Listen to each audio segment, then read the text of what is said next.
So last time I promised that I was going to do a video talking about what to say when your loved one is grieving or hurting. We discussed what to do the last time, so now I'm here to teach you what to say when your loved one is grieving or hurting. Yeah, I'm saying this from the fact that I've been there, and I just felt that many a times most people don't show up for their loved ones because they really don't know what to say, and they don't want to say things that they end up regretting later, or things that will hurt their loved ones that they are meant to comfort. So this is just like an information that I know you're going to really find useful. Yeah, so let's get into it.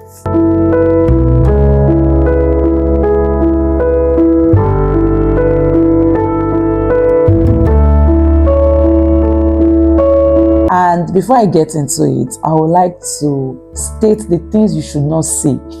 This number one thing, it can look very, very absurd, but there are some people that are all in the name of, oh, I want to share with my loved ones. I don't want them to feel sad. You know, when somebody just lost maybe a mom or a dad, they are like, maybe you have also lost a mom or a dad, and you're like, welcome to the club. Like, are you kidding me right now? You mean welcome to the club? Don't say that. No matter how you think that would lighten up the mood, don't say that. It is never a good thing for someone to lose a loved one.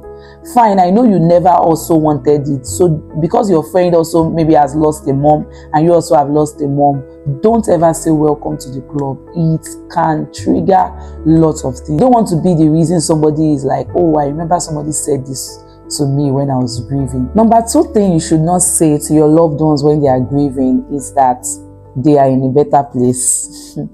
If you are unsure if that word is really going to relieve that person, please don't say it. Because some people, when you say they are in a better place, if they feel that the person that they are grieving probably did not really live a good life, and that's the reason they are really hurting, that I wish this person had the opportunity to live a good life. And you know, because of what we believe as Christians, that when you live a good life, you're going to make it to heaven. And maybe the person they are grieving they can't really ascertain that the person really lived his or her best life, and that's the reason why they are really, really down. You saying that they are in a better place can trigger them, because it's obvious to them. They feel that this person did not live a good life, or maybe the person was actually a very good person, but they are really unsure because maybe they felt that, oh, there's some mistake that the person made. So unless you are sure that this word is going to relieve this person, or unless you are sure that the person will find comfort in that word,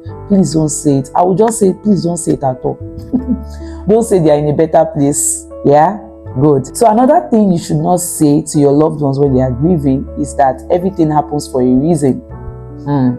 Yeah, as much as everything happens for a reason, some people might not find that word comforting because they'll have 1,001 reasons. So are you saying that as much as everything happens for a reason, this hurt should come to me? Or why should it be me? I lost this, I lost that. Is my life just all about loss? Is my life just all about losing things special to me? Please don't say it.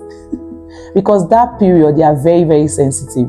So that's why most people advise that don't even talk at all before you say something that will trigger them, all in the name of wanting to comfort. So please be careful not to say everything happens for a reason. Yeah. Now to the things you should say that over time has been proven to comfort people regardless of who they are, right?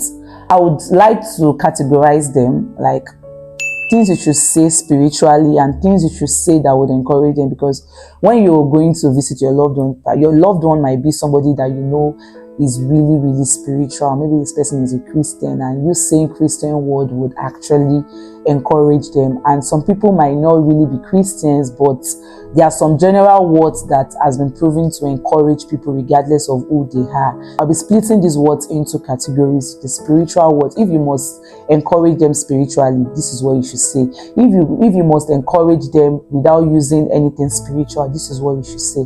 I hope this will help, right? Let's get into it.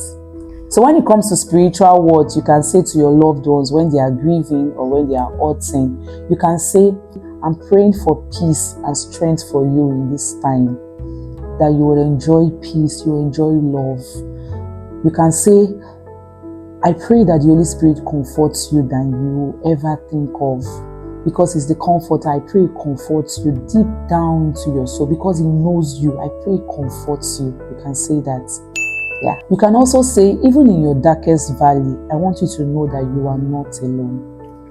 That can go a long way, because that obviously describes the phase they are in. So you can say, even in your darkest valley, I pray you will not be alone. I feel that will work. Yeah. So those are the spiritual words you can say to encourage your loved ones when they are grieving or hurting. And perhaps you really don't know what to say, but you want to talk, right? Just say, I really don't have the right words to say, but just know that I care so much about you. That would encourage the person. That would make the person feel that they are loved, right? You can also say, I wish I could take this pain off you, but just know that I'll be right here with you through it. Yeah. I know many people will say, am I really sure? Or will I really be right there? But there's a way you say some things and it makes you committed. So if you say, I don't want to say what I will not be committed to, you understand? If you must talk, please say what you'll be committed to, because that also goes a long way. Don't just say, I'll be right there with you, and after the time you visit, no, you are nowhere to be found again. And if you must call, maybe you are not there physically and you want to check up on them, these are the words you can say. You can say, how are you doing these days? How has it been? You understand? Let them talk. Let them say what it is that they are facing. And when they say what they are facing, you'll be like, wow, can you tell me more? Maybe if they are describing the person that they are grieving, like, oh, this person was, you like, wow, this person must be so special. Or perhaps if you know the person, you say, wow, that's such a beautiful memory. You say things that would encourage them. Wow, really? Oh my God, that's so sweet. You understand? Just sound as positive and as comforting as you can. It will do a lot. Yeah. You can say, I know the world is moving so fast, but just know that I've not forgotten what you're going through. That sounds nice, and it can relieve them, right? Just know that what you are saying at that point is just like you are inscribing something in their heart. So however nice, however caring, however gracious you can sound, this is the time you can be all of that to your loved ones, because your goal is that process, that phase that they are going through, the grieving phase, the hurting phase, doesn't tear them down. You understand? So don't just show up. Don't just say, I'll be right there with you, and you don't call to check up on them. If you call to check up on them, the world is moving so fast, but just know that we have not forgotten. Myself and your other friends, I have not forgotten what you're going through. You are relevant. You are special. This phase will pass. You remember it and you will smile. All those words goes a long way. You can say you are better than you think, even if you don't feel it. Even if you feel that your words are tearing right down in front of you, you are better than you think. You are special. This phase will build you. This phase will make you better.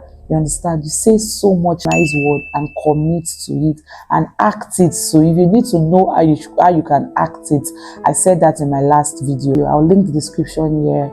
So just be nice, just be caring, just be gracious. Yeah, and you will see that when they fully pass through that phase, when they are coming out of it, they will be able to remember what you said, and you would hold a special place in their hearts, not just as a fair weather friend who is always there when things are rosy, but someone who also mourned with them when they were mourning, someone who has a special place in their hearts. And I know that is who you want to be. That is who you want to be referred as. That is who you want to be known for. So I really want to thank you for taking this time to know all these things, to add all these things to your knowledge base, because I tell you, you will not regret that you've known it. People will not remember what you said during their trying times and be like, oh my God, this guy is so bad. Why would he say something like this to me? No, but they remember what you said and be like, I remember somebody said this to me.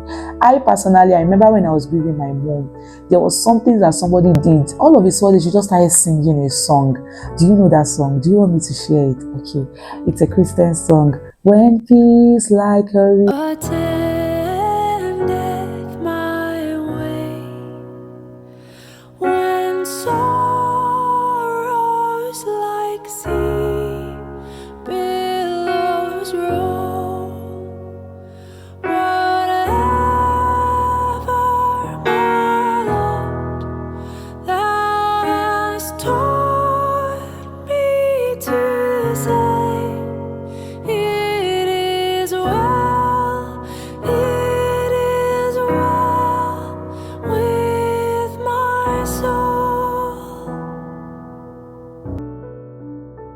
me that since that time, I've not seen this auntie, I've not seen this lady that sang the song, but her memory is still there, because I remember that word really, it was just like they were planting something in my heart that period, and they covered it and said, this is your reality.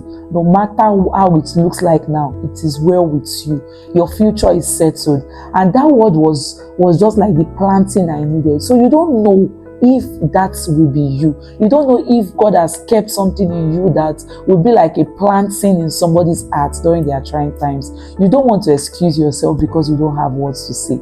These words can help. These songs can help. The playlist you make can help. The errands you run can help.